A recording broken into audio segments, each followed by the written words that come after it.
It'll come back, don't you worry. Excellent. Let's try to find where it is. Oh, here we go. I'll just keep talking, shall I? So we are the Corangamite Catchment Management Authority manages the rivers for the region and biodiversity. And we run this project, so Australian government has given us the funding and it's our job to kind of manage the program.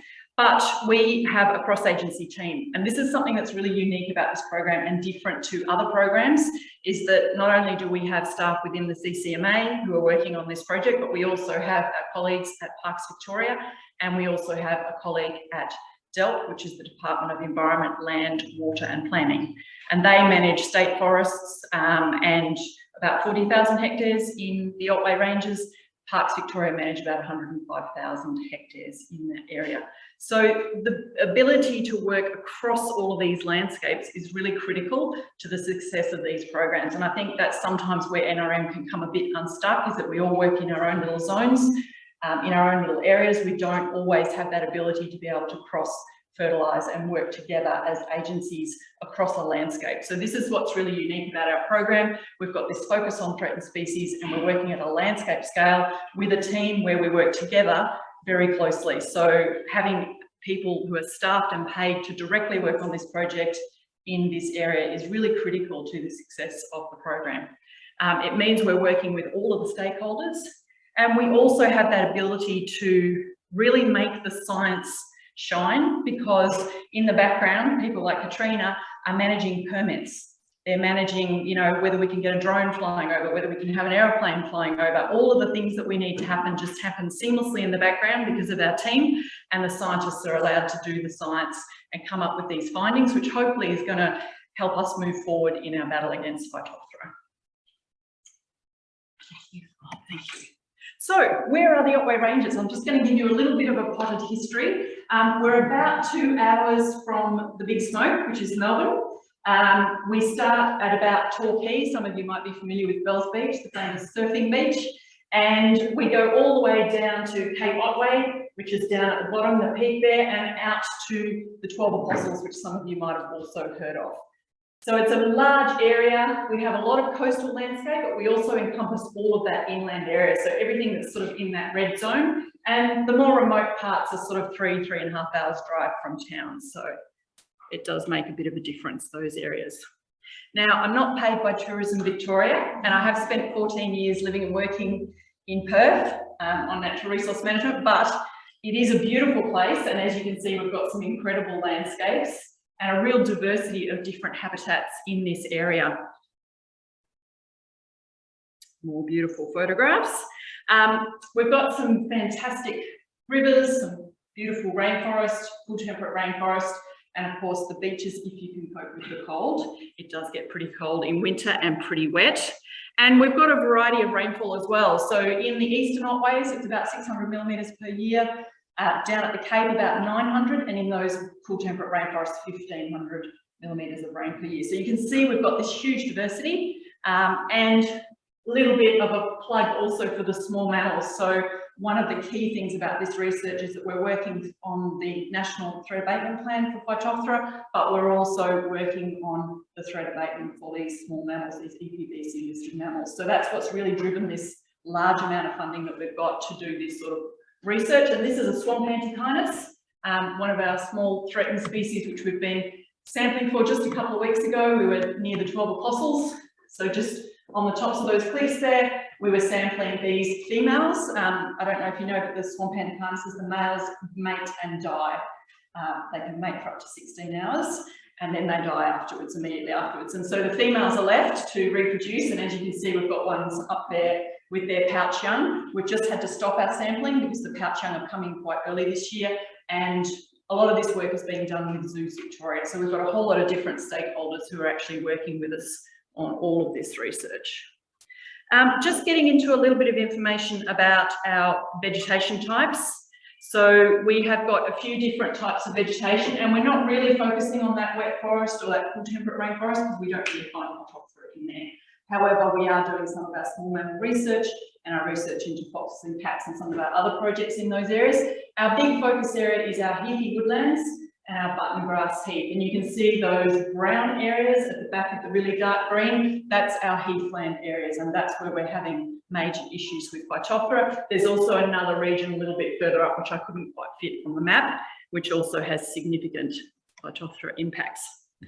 So we've got 4 key elements for this project. We're looking at mapping, we're looking at treatment, we're looking at research, and we're looking at education. So we're pretty much covering everything if we can. We're coming from behind. So we don't have any interpreters that can interpret dieback in Victoria currently. We don't have a permit yet to treat off-label with phosphate. And so we are really trying to consolidate this information for our region, and we're hoping that this will be spread out across Victoria in the future. But for the moment, we're just focusing on these sorts of questions. So where is the disease? How do we identify and map it? Which areas do we need to protect? What are our highest priority areas? What can we do to stop the spread? Can landscapes recover post-infection? And will hygiene training and awareness help reduce the spread? So they're all the sort of research questions we're looking at in a number of sub-projects.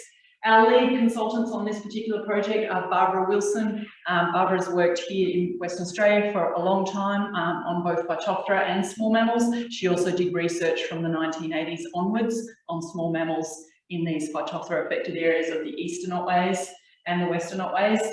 And Mark Garpakis, who some of you may know, has also worked extensively in forestry in Western Australia, and he's brought all of his experience and expertise to Victoria, so that we're working closely with them. We also have the University of Melbourne, Deakin University as well, working on these projects. So it's quite a big group of people.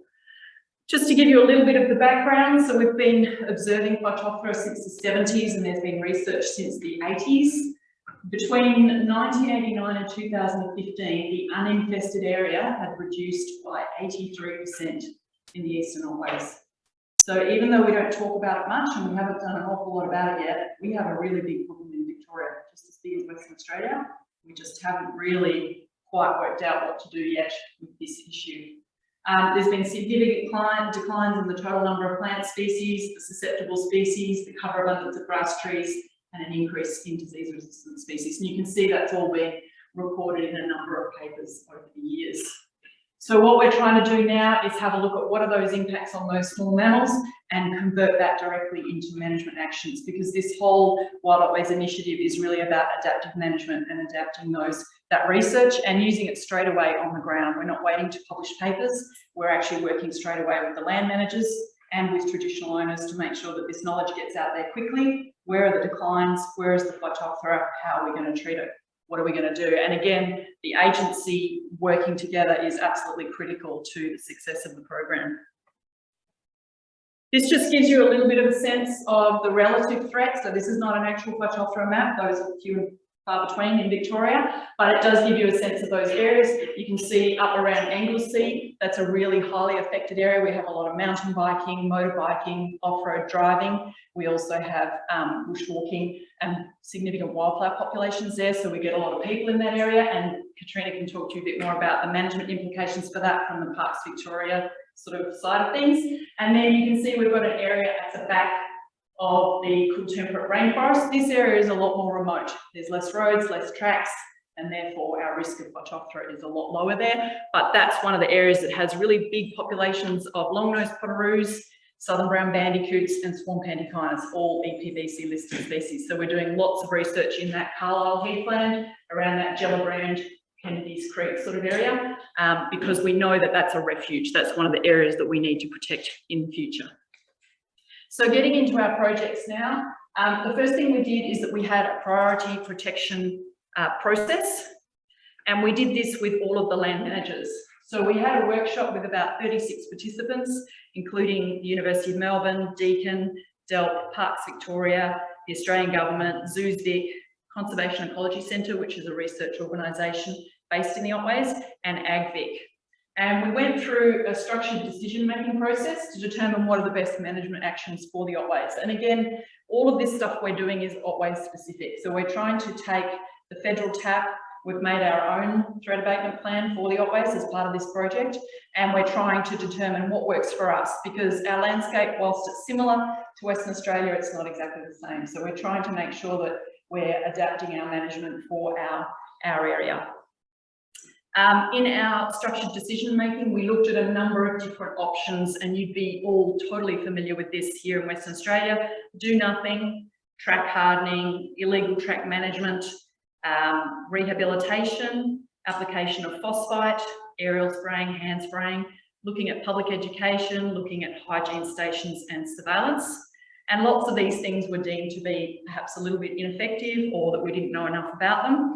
In the end, the results landed on a low intensity phosphite spraying program, and that's what we're currently looking into doing. And the other part of this prioritisation process is that we mapped 7 key areas for protection. And again, this was with all of the land managers working together to determine what are the highest priority areas, highest biodiversity areas, the areas that are under threat from where we know the infestations are. And so we ended up with these 7 areas you can see in red on the map.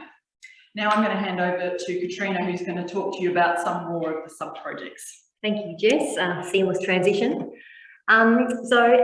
Yeah, as Jess was saying, so she's given that great overview. I'm now going to talk about the actual deliverables that we're doing through this initiative. And the first component we're looking at is the mapping of the infestation, because like Jess was saying, it may be shocking to all of you, but we have had sort of limited work around PC management in Victoria. It's been some sort of targeted area where you've had staff that were interested or really saw the issue, but we haven't had a coordinated approach. We've got hygiene stations out there, and I love the talk this morning about whether or not they're actually being utilised, because that's the kind of information that we need to know, because we keep on investing in these, but we don't actually know whether or not they're having an impact. So this mapping component is being overseen by DELP, and there are going to be sort of 2 components. I'm glad also that Paul did his talk before, because I'm going to preface I'm not a remote sensing expert by any stretch of the imagination. So I'll just talk broadly about the images and the products that we're going to get. So we're going to have this multispectral image capture, and also this high resolution 5 centimetre aerial imagery. And as Paul said as well, it's really critical that we're also going to ground truth this information to ensure that what we're actually interpreting on our aerial imagery is actually being validated and is what's happening on the ground. So these are what we're actually going to get. These are the products we're going to get here. And we are lucky at one location in the East Otways. Work was done 20 years ago, looking at this exact kind of product with the 4-band multispectral image. And so we'll be able to go and repeat that and see where the disease progression has happened. So it will just give us that some of the NDVI, and it may not be the best product out there, but hopefully we'll still be able to see some differentiation between the Phytophthora affected areas and those that aren't. And then also this visual imaging. So you can sort of see here on the, maybe hard story on there, but where the arrows are, we actually can visually see where we've got dieback happening. So we're going to be tiling up the landscape and noting where all these points are, where we can visually see dieback. We're going to be using human resources to do this. We acknowledge that it's going to take a lot of time, and it may not be necessarily cost effective, but whilst we've got this investment, we're really going to make the most of it to see what's an effective tool to be able to try to map these priority protection areas. So these are the products we're going to be able to get. We're going to get these high resolution maps of all of our priority protection areas. This is a massive step forward for us. That will we're also going to be development of this NDVI model and some other machine learning as well. We're going to be feeding into this machine learning, what Paul was talking about as well, to try to fine tune and improve these products so that we can do them moving forward. It's really going to assist with our management planning and around containment. It's already helping, like Jess was talking about before. We're actually have more tracks in the stick out being suggested in the Otways, and we are feeding this information directly into this development, these proposed developments. This is the value of this work. And like we said before, understand that disease progression. So we've got 20 years since some of this work was done in the East Otways, and Barbara Wilson was involved in that. She's now back in the Otways, which we're very excited about, and we're now going to be able to start seeing seeing what's happening in the landscape and what we can do about it. And it's a really great opportunity to trial these remote sensing techniques.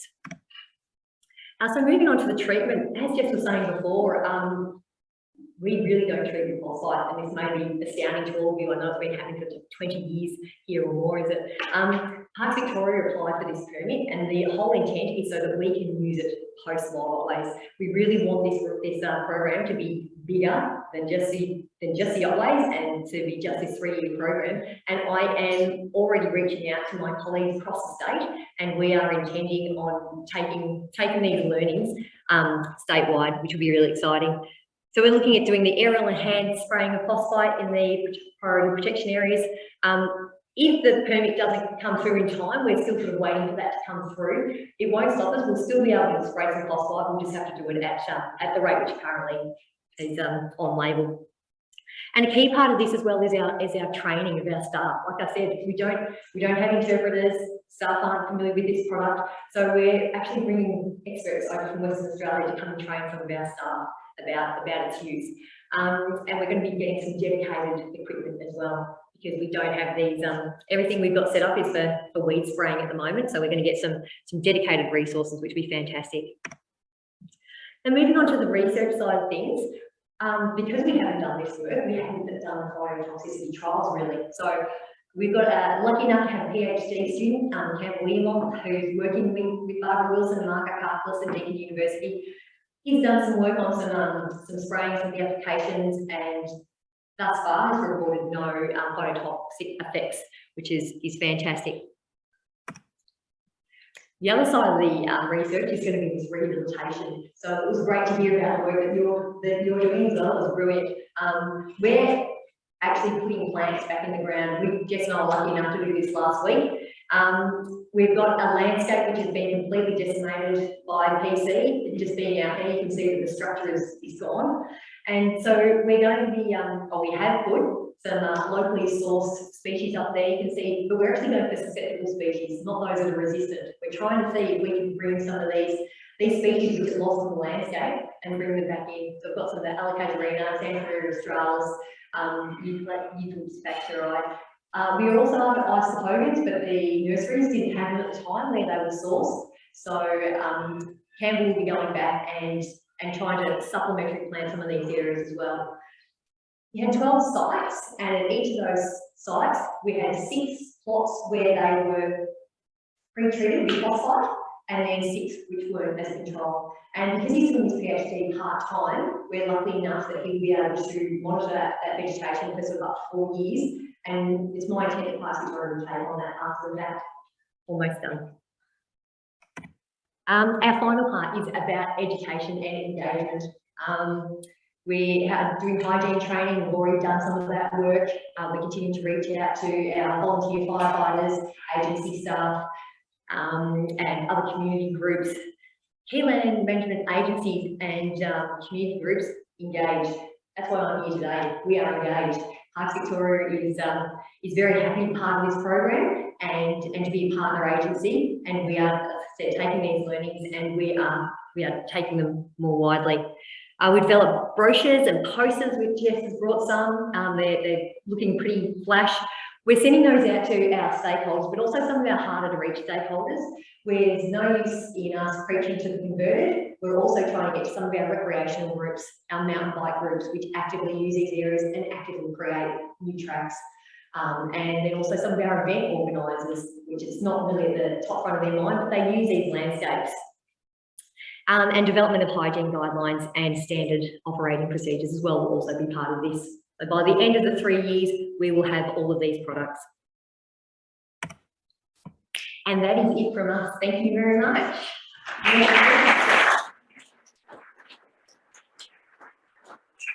Thank you very much, Jessica and Katrina. I love the presentation. You did a wonderful job, and the passion for conservation is really inspiring. Do you have any questions? At the back.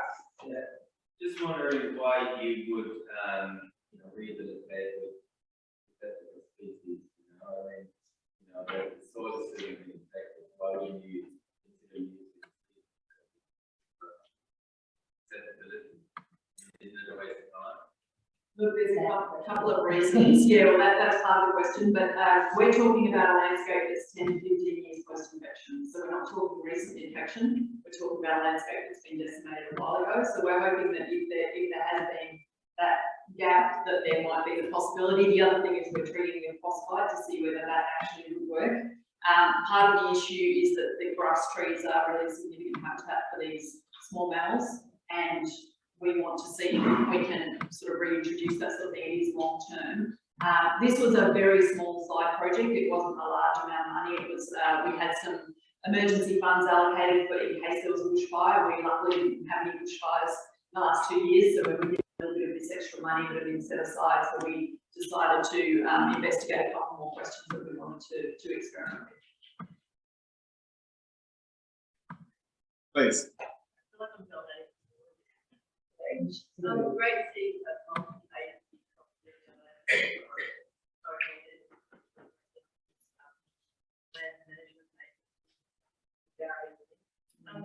question for you guys, for everyone really, and people talk about treatment like phosphate spraying or something like that.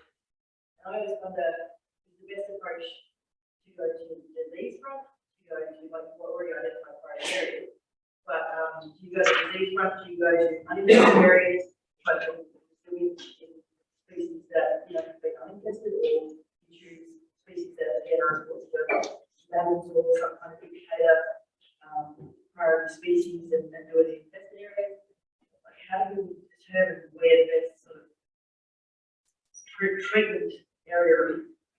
I think we're very lucky this one because we haven't done anything, so we do a bit of blank canvas. And the advice that we have been given, primarily sort of through Martin's experience, is we will be looking to where disease front, and we don't often have a clear disease front as well. In Victoria and in Wild Otways, we have a very mosaic type infestation at times. So we will be, it will be a little bit of trial and error, and we will be going to those areas where there is clear front, and we will be doing a buffer sort of pass there to those susceptible species. Only targeting the susceptible species, primarily the Xanthorrhea, because like they're saying, they're the species that are providing that habitat, and like Tom's research has been showing. So it is going to be hard, and I think longer term, Mark's vision is cost-effective aerial spraying across the front as opposed to sort of anything. Then I would say to go to where the majority of the where the vectors are, whether it be trails. Yeah, do you know, I think in all honesty, we will be doing a combination of that. But we have a big walk track that's just started that is at Garrowwood, the Great Possession Park, and we are now looking at utilising phosphite in those landscapes as well. We do have several trails. I'll just mention, so we are running a little behind schedule. We will have a panel discussion, and I think that might be a really lovely topic for the panel discussion potentially to be involved in. Thank you very much for your talk. Thank you. Welcome Oliver Tester. Oliver's from the Department of Climate Change, Energy and Water, another Western Australia local who travelled over to East to work on threat abatement and rare species management. Today Oliver's talk is going to be about threat abatement planning, a national approach to tackling key threats to Australia's threatened species, which is a very relevant topic considering the recent State of the Environment report.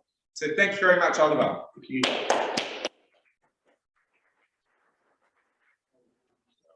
Should be fine, but I will get you a microphone as well. Oh, you have? Look at that, hey?